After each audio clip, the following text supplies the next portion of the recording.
waxaa nabigu tilmaamaya boqor baa jiray boqoradii hore ka mid ah. qur-aanku inta badan ama nusuustu inta badan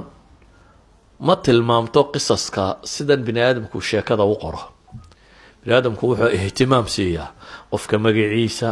waqtigu meeshuu ahaa, goortay qisadu dhacday, magaaladii ay ka dhacday, waxaasi muhiimka maaha. qur-aanka iyo sunnadu markay inta badan ka waramayaan waxay ka waramaan qisadu namuuda tusaalaha ay tahay, meesha tusaalaheedu ku jiro. ayan kan qofkii ay ku dhacday qof magacu doona ha yeesho, magaalada ay doonta ha haato, waqtigu doona, dhacdadan inay sidaa u dhacda qiimo samaynaysaa. ama afraadii samaysay wax badan lagama waramayo. wuxuuna walaayay dadkii idinka horreeyay boqor baa ka mid ahaa. boqorkaasi wuxuu lahaa sixiroole. sixiroolihiisii baa gaboobay. dabeetana wuxuu yihi waan gaboobo, waxaa laga yaabaa inaad jashaydii dhowdahay, waxaad ii keentaan wiil yar oo fahima, yacni hore wuxu fahmaya, oo fatin ah, intelligent ah, oo laqin ah, yacni daakiradiisu fiicantao wixii loo laqimo qabanaya. 3 eray baa meeshan ku jira: boqor, saaxir iyo wiil. boqorada daalimiinta inta badan haddii aanu ilaahay xoog ugu xidhnayn, bini aadamku inta badan qeybka uu ka baqaa, maqanaha. dabeetana wuxuu u adeegsadaa markii aanu ilaahay ku xidhnayn caraafayn iyo faalfaalin iyo waxa kan. waxaa laga yaabaa dadku inay moodaan berigii hore zamanuljaahiligii iyo imika technology alla kuwa technologyga adeegsadaa. wadanadan hadda dowladaha waaweyni ka jiraan ayaa caraafiinta iyo kuwa qeybka ka waramaya waxaana guryaha cad iyo guryaha cas iyo guryaha la sheegay oo dhan. waxaan aada ula yaabay oo ka waramaya Jack Chirac iyo xukumi jiray France 14 sano madaxweynaha ka ahaa, ayaa waxay yidhahdeen ceebaha hadda lasoo saaray waxaa ka mid ah niman madmadoobo afrikaan oo kuwan faaliyaaba intuu afrika ka keensaday intuu madaxweynaha oo dhan guriga madaxtooyaday deganaayeen. budgetka dowladdana waxay ugu qoraayeen la taliyayaal, mustashaariin inay u yihiin madaxweynaha, waa faaliyaashiisii si dowladdu lacagta u siiso. waxay yidhahdaan maantadan aynu joogno dunida jaraa'idka iyo waxa la iibsaday ugu tirada badan leh waxaa ka mid ah kuwa faalka iyo buruujta iyo xidigiska iyo waxaa ka warrama. marka khuraafada bini aadamku inta badan kama tago haddaanu caqiido saxiixa yeelan, walow uu cirka u diro gantaalo. waxaa la tilmaamaya xadiidkani markaa boqortooyadaasi inay lahayd niman faaliyayaal oo wuxuu sheega. faaliyahii waxaa kaloo xadiidkani tilmaamaya dadka ahlu baatilka ahi si iyana ugu xidhxidhan yihiin baatilku inuu waaro oo sii socdo. kani waa sixiroole baatil wada, da-diisiina way gaadho uu dhimanayaa, laakiin wuxuu rabaa sixirkan iyo farsamadan inay sii socoto. saa daraaddeed bu wuxuu leeyahay halay doono wiil yaroo caqli badan oo fahmo badan oo waxqabasho badan oo waxa loo diro aanay laabaynin halay raadiya buu leeyahay. wuxuu rabaa in mabaadi'diisu faafto. idan dunidan aynu ku nool lahay aadanaha jooga loolanunbu ku jiraa, mid khayr faafinaya, mid shar faafinaya, wax cidla iska fadhiya waa yaryihiin. cid waliba wixii ay rumaysan tahay. daweydika imka dunidan arkaa qaanuunadu kolba qolada codkoodu soo batee siyaasiyiintu ay ka shakiyaan unbuu systemka waxbarasho iyo qaanuunada iyo waxa kane uu waacda. imka LGBT iyo kuwa kan iyo waxaan maxaa ka dhigay in dowladuhu ka dambeeyaan caynkan? waa dadka batay, dadka waxaan raadinayaa batay. cod bay leeyihiin dowladuhu iyo siyaasiyiintu ay ka cabsanayaan oo ay rabaan inay helaan kuwa xuquuqdooda in la siiyo oo qaanuunka la mariyo kan la mariyo. idan bini aadamka dunida ku nool loolankaasi ku jira. cid waliba waxay aaminsantahay waxay rabtaa inay meel mariso hore u socdo. ninkan sixirooli wuxuu leeyahay markaa wiil yaroo fahmadiisu fiican tahay, waxqabadiisuna daakiradiisuna wixii loo laqibana xijinaya ii doona. waxaa muuqata in wiilkii la raadiyo lasoo helay. dabeetana sixirooli baa loo geeyay inuu sixirka baro. wiilkii dariskiisii sidii usoo qaadanaya sixiroole ugu tegayey ayuu meel dhexe wuxuu ku arkay wadaad sawmaca ku jira, monk. wadaadadan intay bulshada iskaga tagaan raahibiinta noqdo iska cibaadaysta, nin wadaadoo sawmaca ku jiro arkay. ninkiiba la fadhiistay, ninkiiba wuxuu sheegay diin xaqa iyo tawxiid iyo buuga warrama. ninkii dhallinyarada tawxiidkani wuu la fiicnaaday iyo ninkani wuxuu ka warramayo xaggana dee daris iyo iskuul buu ku jiraa looga baahan yahay inuu si fiican u barto wuxuu sameeyey markuu gurigooda ka yimaade uu kusii socdo sixirroolaha wuxuu la sii yaro fadhiistaa wadaadka xoogaa buu ka dhigtaa dabeetana wuu dhaafaayo wuxuu tagaa sixirroolisiyo uu ka soo dhigtaa markuu sixirroolaha ka soo noqdo ee uu guriga kusii socdana waa la sii fadhiistaa wadaadka waxoogaa kaluu ka sii akhristaa dabeetana gurigoodii buu tagaa sixirroolihii baa wuxuu dareemay wiilku inay yar habhabsaamayo waqtigii dabeetana waa maagay oo inankii waa la dilay reerka laftiisa waxay dareemeen inuu yar habsaamayo wadaadkiiba ku yidhi niyo waxaad rabtaan inaan waxaan dhegaystana waan doonayay dee sixirkii iyo gurigii labadiibana dhib baa ka jirto waa lay tumayaa wuxuu wadaadku ku yidhi sababtay doonaan wadaadadu markay sharxayaan ha u sharxaane markaad sixirroolaha u tagtana waxaad tidhahdaa war guriga ku habsaamay reerkaa yara habsaamiyey markaaad guriga ku socotana qolada guriga waxaad ku tidhahdaa dariskii baa nala yara dheeraado sixirroolihii ayaan maanta ku habsaamay wiilkii farsamadiisii buu samaystay dabeetana arrinkiisii buu iska watay wiilkani waa ghulaam af carabiga ghulaamka waxaa la yidhaahdaa qofka xaddu tamyiiskana dhaafay buluuqana aan gaadhin yani 7 jirna waa ka wenyay 15 jir meelahana ma gaadhin yani waa teenager 13 12 10 somewhat like that weeyaan wiilku durustiisii buu iska qaataa xaggana xaq baa loo dhigaa xaggan kalena baatilkaa loo dhigaa akhiiran wiilkiioo wixii uu baranayay baranaya ayaa magaaladii bahal baa ku soo baxay xadiiska qaarkood libaax bay ku sheegayaan dabeetana dadka cabsi geliyey wiilkii baa wuxuu yidhi haddaan kala ogaanayaa labadan madraso tawarkeedu sax yahay dabeetana intuu dhagax qaatay buu wuxuu yidhi ilaahay waxaan ku weydiisanayaa haddii wadaadkaasi waxa uu dhigayaa ay ka khayr badan yihiin oo agtaada lagaga jecel yahay ninkaa kale sixirrooli wuxuu sheegayo ilaa uu dhagaxayga yar ku dil daabadaas buu yidhi ilaahay buu u baryey dabeetana bahalkii buu dhagaxii ku dhuftay ilaahay waa ku dilay waa dhintay wadaadkii buu yimi oo arrinkii buu sheegay inta magaaladii waxa bajiyey bahal dabeetana saasaan yeelo ilaahay baan beriyo dhagaxaasaan ku dhufto waa dhintay wadaadkii inankii wuu tashjiicay wuxuu yidhi waryaa maanta adaa iga fadli badan waxaanan filayaa in lagu itixaami doono ibtilaa inuu kusoo gaari doono ibtilaagaasi maalinta kuu yimaado niyow hay sheegin waxay idhahdaan wadaadkani laba qadiyadood buu inanka u sheegay markan mid wuu tashjiiciyey qofka bini aadamkii markuu wax qabto ee wax saxa uu waliba qabto in loogu mahadnaqo lagu tashjiiciyaaba fiican qofka la qiro inuu waxa ka sameeyey inta Soomaaliya tiraahdo la shukra cala alwaajib sax maaha waxa saxa qofku hadduu wax wanaagsan qabtay in la dhiiri geliyo waxa saxa macallinku inuu isku dayo ardaygiisu inuu isaga dhaafi karo ka kori karo oo ku farxo inaad weligaa dadka luqunjibaad ku haysato tiraahdo cidina iyo aniga soo gaadhin meelina hoose marmara waana reerka u wadaade idinku ma sax sida saxda ah waxa weeyaan inaad ku faraxdo dadku inuu mustaqbal yeesho intaad adigu garanaysay in ka badan haday gartaan inaad ku amaado bulshaduna saasay ku horumartaa marka ay hore u socotay dadka hore loo wado idan wadaadkani mar inankii wuu dhiiri galiyay mar kale bay yiraahdaan tawaaduc buu muujiyay oo ah qof isla weyni ka muuqatay waxaan aanunba wax garanay intiina kale waxba ogtiin yaana idinka weyno inta ku soo dhex jiray ma taagna bay leeyeen tawaaduc buu muujiyay waa inaan yar ninku leeyahay maanta adayga mar saddexaad bay yiraahdeen wuxuu muujiyay dadka asxaabul xaq ah in dunida tan imtixaan ay ku maraan yani dunidu ma aha daartii abaalmarinta daarta saxda ah abaalmarinta hay waa xagee waa aakhiro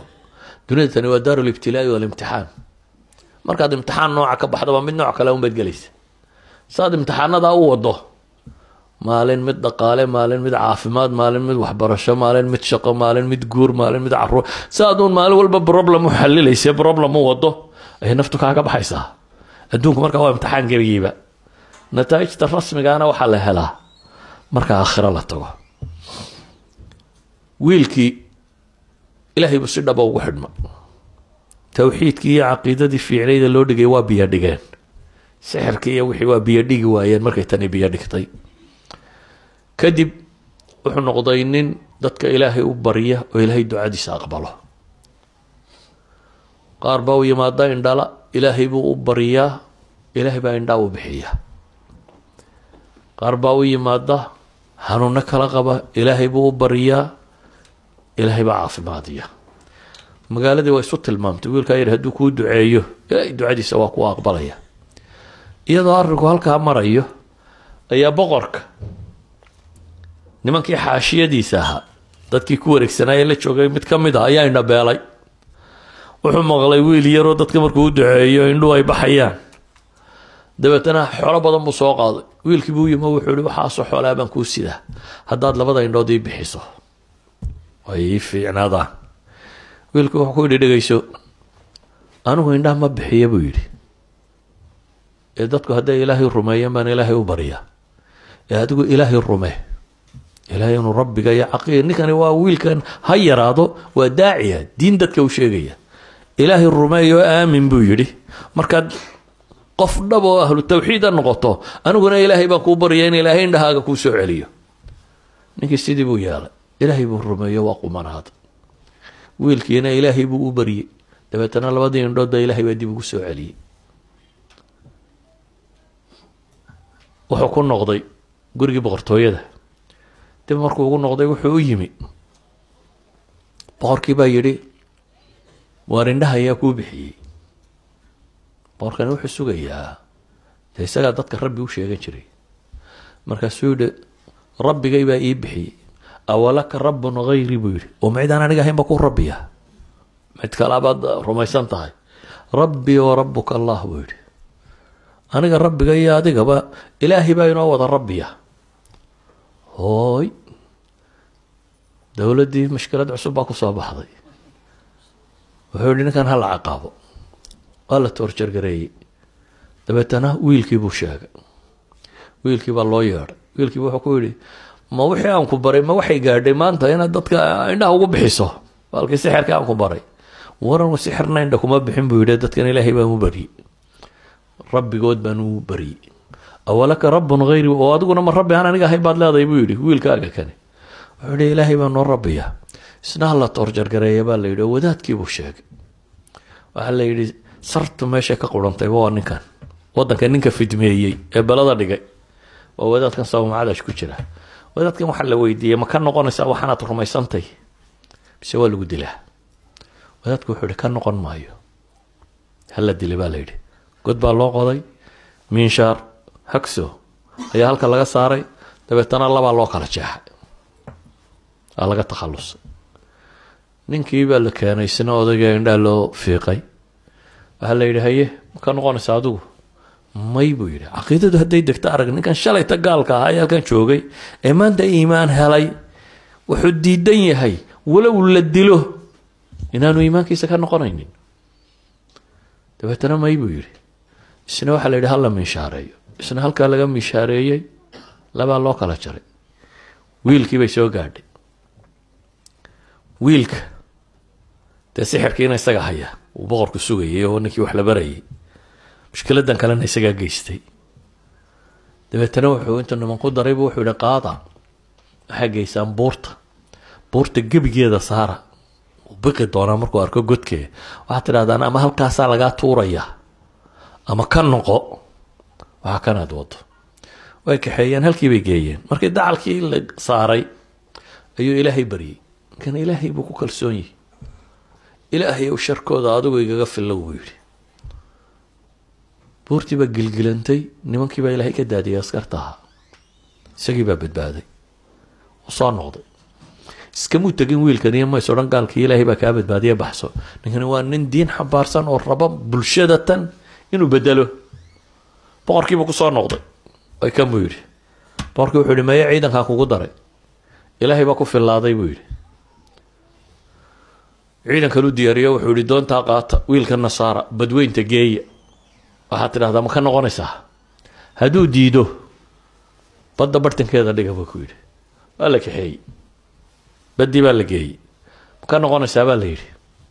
ilaahay oo adigu sharkooda igaga fillow buu kuwiina ku ducaystay doontii baa qallibantay nimankii waa dhinteen isagiina ilaahay waa soo badbaadiyey waa soo noqday boqorkii buu u yimi haddana waan meeye buu yidhi raggaan kugu daray ilaahay baa ku fillaaday buu yidhi kuwaana boqoroo ma rabtaa buu yidhi inaad disho haa buu yidhi sidaad ii dili kari lahayd baan kuu sheegayaa buu yidhi dadkao dhan isugu yeedh magaalada degan dabeetana meel markaad isugu weedho aniga tiirka igu xidh kadib qaanso qaado jucbadaydaa leebabka ku jira arooskii uu halka ku sitay xabad kala soo baxa gantaalkaa yar ama leebkaa kala soo baxa dabeetana markaad qaansada saarta leebka waxaad tidhaahdaa bismi illaahi rabbi lghulaam magaca allaan cuskaday ghulaamka rabbigiiya intaa dhe buu yidhi markaasumaad ii dili kartaa si kaleood ii dili kartaa ma jirto dadka muxuu ku leynayay ilaahay baa noo rabbiya soo maaha laakiin nimanka siyaasiyiinta hadday dantoodu gasho markaana uu iska odhanaya dadka wuxuu ku leynayeen waxaan wadadii ku dhinteen ilaahay baa noo rabbiya buu dadka ku laayay iminkana wuxuu rabaa inuu inankan dilo laakiin dantii waxay ka gashay inuu yidhaahdo maxay bismi illaahi rabbi lghulaam dadkii oo dhan bu isugu yeedhay meeshii baa wiilkii lagu xidhay sidii uu sheegay buu qaansadii u qaatay dabeetana waa bahashii waa ku riday wuxuu ugu ducaystay magaca allaan u cuskaday oo wiilkan yar rabbigiiya leebkiibuu ku ganay halkaasuu kaga dhacay dhafoorka wiilkii yaraa halkiibuu wiilku gacanta saaray waa dhintay magaalada dadkii joogay waxay idhahdeen wiilkaa mar haddii laba dili kari waa in rabbigii loo cuskado mooyaane aamanaa birabbi lghulaam bay idhahdeen marka annaguna wiilkani rabbiguu rumaysanaa ayaanu rumaynay bay idhaahdeen boqorkii baa loo yimi oo waxa lagu yidhi wixii aad ka baqaysay soo maaha inuu diini faafto dadkani diinta rumeeyo tii baa dhacday baa lagu yidhi wixii aad ka baqaysay wuxuu yihi waxay yeeshaan magaalada sekad walba godad ka qoda dabeetana dab ku shida xaabada dugdhiga markay holaacdo guryaha dadka ka soo saaro waxaad tidhaahdaan ma ka noqonaysaan mise waa laydin gubaa wixii ka noqda sii daaya wixii kalena guba dadkii markii meeshii la tubay la idhaha ma ka noqonaysaa may bay yidhaahdaan ilaahay baan rumaynay waa lagu ridaa akhiiran waxaa soo gaadhay qof dumar ah oo ilmo yar naaska jaqsiisanaysa markii ay meeshii timi bay waxoogaa dib isu yara geejisay ilaahay wuxuu ka hadlayay ilmaheedii yaraa waa saddexdii ghulaame uu nebigu lahaa iyagoo dharabta saaran bay hadleen nabi ciise ka mid ah wiilka yar baa ka mid ah jurayj wiilkii looga hadlaya ka mid ah waxay ilmihii yaraa baa ilaahay ka hadliyey dabeetana wuxuu ku yidhi maxay yaa ummaah isbiri fa innaki cala alxaq hooyoy sabir xaq baad ku sugantay buu leeyahy kii naaska nuugay hooyoy sabir xaq baad ku sugan tahay kadib ayaa islaantiina la gubay qisadu wax ka dambeeya laynooma sheegin waa intaa